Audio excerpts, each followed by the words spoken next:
నిబంధనలకు వ్యతిరేకంగా గృహాలను నిర్మిస్తే చర్యలు తప్పవని మంత్రి నారాయణ హెచ్చరించారు. అనంతపురం నగరపాలక సంస్థలో మంత్రి నారాయణ పర్యటించారు. పాతూరు రోడ్ల విస్తరణ వివాదం నేపథ్యంలో అనంతపురం వచ్చిన మంత్రి వార్డులను పరిశీలించారు. మేయర్ స్వరూప, కార్పొరేషన్ అధికారులతో కలిసి పలు కాలనీల్లో ప్రజల సమస్యలు అడిగి తెలుసుకున్నారు. కాలువల్లో అపరిశుభ్రత, పందుల సంచారం, తాగునీటి సమస్యపై పలువురు మహిళలు మంత్రికి ఫిర్యాదు చేశారు. సమస్యల పరిష్కారానికి తక్షణ చర్యలు తీసుకోవాలని అధికారులను ఆదేశించారు.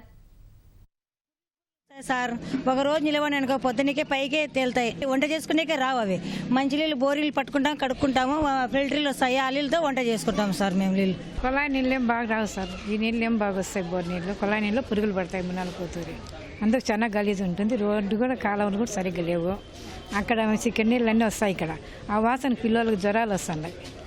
మున్సిపాలిటీ వాళ్ళు వచ్చి దినానికి క్లీన్ ఏం చేస్తారు, అయినా చేసినా కూడా మళ్ళీ మామూలు అక్కడి నుండి వస్తుంటాయి. ఎవరైతే అక్రమ కట్టడాలు కడుతున్నారో వాళ్ళందరినీ రిక్వెస్ట్ చేసి చెప్తున్నాం, కట్టొద్దు.